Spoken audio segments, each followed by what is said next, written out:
Welcome to the DOS podcast. You're listening to episode of Ceilings, Yay! where we talk about topics that are highly relevant to teenage life. In today's episodes, we'll discuss about how teenagers can maintain healthy relationship. In other words, how do you keep a relationship healthy during adolescence? Okay, these days so many teenagers are still confused about how to maintain healthy relationship, especially in this era of social media, right? Yeah. So today we have invited our friends Alista and Aya to share their experience with us, guys. Okay, Hello, Kalista and Aya. yeah. How are you both today, guys? I'm doing great, and it's such a pleasure to be here on Ceilings. Okay. I'm doing nice too, and I'm really excited to talk about this topic. Okay. Okay, alright, we're gonna go to topic. Let's get started. In your opinion, what makes relationship healthy, whether in relationship or friendship or romantic one? For me, a healthy relationship is where both people are open to each other and don't put pressure on one another. Okay. And you should be able to communicate honestly without feel afraid of being judged. Okay. And Aya? For me, a healthy relationship is built on trust, respect, and honest communication. It's where they both support their growth instead of controlling one another. Okay. Talking about communication, how important a good communication is in a relationship, guys? For me, it's so important because without proper communication, misunderstanding happens so easily. Sometimes small problem can turn into big ones just because we don't speak honestly from the start. Okay. I think it's the most important thing because being open about feelings instead of keeping them in a bottle can help prevent problem. Okay, yeah. Sometimes even small things like that can actually make a relationship stronger, right, guys? Yeah, really. Yeah. Okay, have you ever experienced a relationship it become toxic? Yes, actually, I have. I once had a friend who always wanted me to be there for her, but she never really listened to me. Eventually, I learned to set boundaries so I wouldn't feel emotionally drained.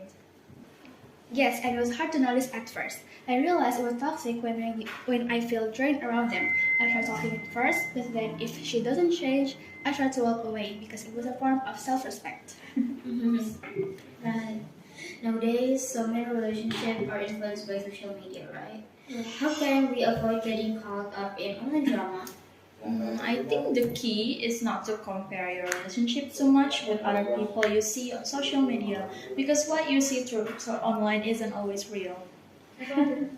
I agree with Kalista because sometimes people only show the perfect parts of their life online, which can make relationship feel less real. Being mindful and not letting social media define your connection is the key. Okay, that's so true. Real life drama is really enough. No need to add online drama on top of it. Okay. What lesson have you learned from your past relationship? For me, I've learned to be more patient and not to judge people too quickly because everyone has their own way of showing affection. I learned that not every connection is meant to last, but every one of them teach something, like how to communicate better, how to appreciate people better. People come and go, and that's okay. Okay, from your side, what are signs that relationship is starting to become unhealthy?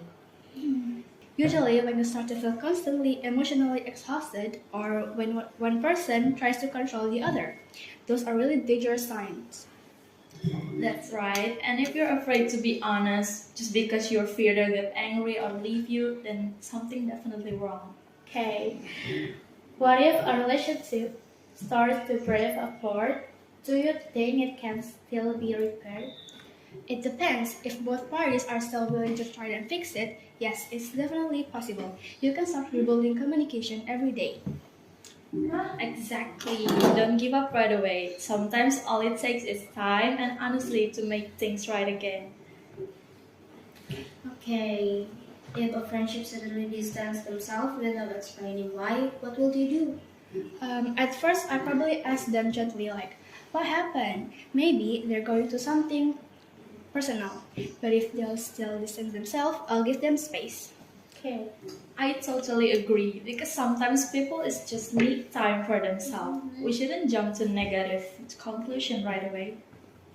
How many people say that teenage love is just a game? Do you agree? Not really. Teenage feelings are real.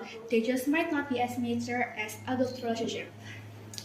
Yes, what matters isn't how long the relationship lasts, but whether it's healthy and positive for both people. Okay. Okay. Final question, guys.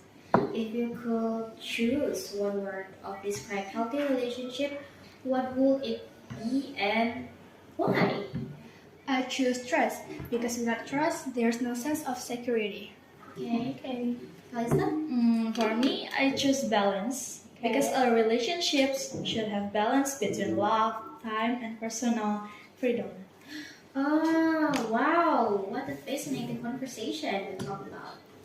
We talk about communication, boundaries, and how to handle unhealthy relationship, all of which are so important to teenager today.